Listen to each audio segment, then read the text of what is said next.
Well, good morning, everyone. I'm starting this morning with this view of the storm coming into Indianola. The rain's heavy and relentless this morning. But I'm going to close this window.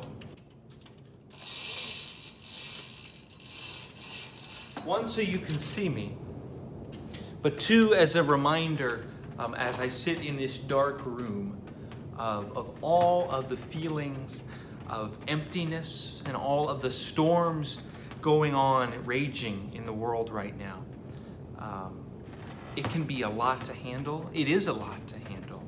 And I know, given everything that's going on with a global pandemic,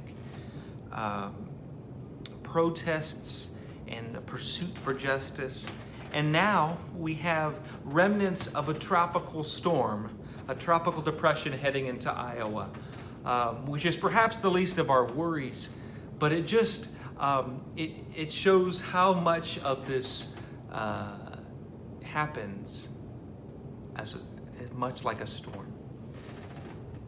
And so I wanted to draw us into that image of a storm this morning, knowing that most often in a storm, as we hear the winds whirling and things moving around and blowing around and being disturbed, those are the times when God speaks most clearly. And it reminded me of the psalm, which is actually today's psalm in the lectionary, of Psalm 29. And I want to share these words, one, because I think Psalms ground us in the human experience over and over for us again. But this psalm in particular talks about hearing God's voice in a great storm. And I think there's something meaningful in knowing, even in the most grand and destructive and violent things happening, we hear God's voice. And as we navigate different storms of different types and magnitudes, storms of a pandemic, storms of protest, some good storms, some bad storms, we know that God's presence is still with us. So here from Psalm 29. Ascribe to the Lord, O heavenly beings. Ascribe to the Lord glory and strength. Ascribe to the Lord the glory of his name. Worship the Lord in holy splendor. The voice of the Lord is over the waters. The God of glory thunders.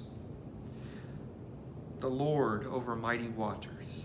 The voice of the Lord is powerful, and the voice of the Lord is full of majesty. The voice of the Lord breaks the cedars. The Lord breaks the cedars of Lebanon. He makes the Lebanon calf skip, and Syrian like a young wild ox. The voice of the Lord flashes forth flames of fire. The voice of the Lord shakes the wilderness. The Lord shakes the wilderness of Kadesh. The voice of the Lord causes the oaks to whirl and strips the forest bare. And in his temple all say, glory. The Lord sits enthroned over the flood, and the Lord sits as king forever. May the Lord give his strength to his people. May the Lord bless his people with peace.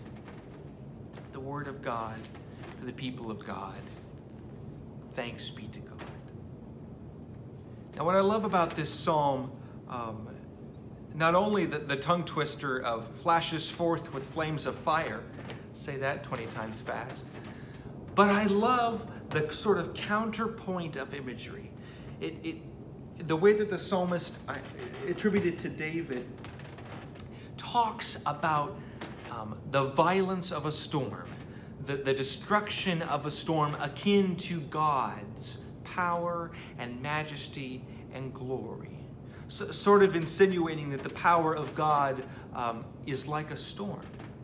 And there's both a frightening aspect to that in some ways, but also a comforting one. I think a comforting one while we are in the midst of many storms, because it reminds us that all of this going on, that not only is God working through it, not only is God working through the scientists who are trying to come up with a vaccine for the pandemic, not only is God working through those protesting the people in power for just policing and a less racist society, not only is God in the midst of those storms, but God's power to make a new heaven and a new earth is beyond the storms, is beyond the strength of the storm, that nothing in neither heaven nor in earth can overcome the power and the majesty and the glory of God. And yet, as the psalmist ends, that same God that is stronger than even the strongest storm we could imagine is the one that brings us peace. And so my hope is that you find ways to be reminded in the middle of all of these storms raging of God's presence, which is real, which is powerful, and which is beyond all of the hurt and the pain in this world. God desires us to work alongside God's power in this world, that all people would be loved, that all people would be healed and healthy and whole. And so my challenge for us today as we continue this hard work amidst this year called 2020, which has dealt us more than we could ever imagine, that we would band together to use God's power that is granted to us for grace and peace in this world, that all might know that power which brings the high down low and raises up the lowly. That's my meditation for you this morning.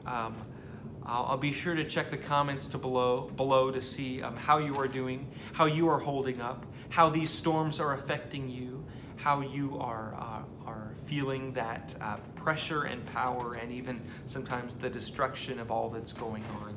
We want to make sure that you make it through the storm. And that's part of the reason we are in community as a church, is to be able to hold one another as God holds us. So how can we be alongside you? How can we give love to you? And how can we help meet those needs that you have in your life, spiritual and otherwise? We want to make sure you're well and that you're cared for. So I'll make sure to read those comments to let us know how you're doing. But take care, be blessed, and hold on tight to God's love and power in the midst of these storms. Take care.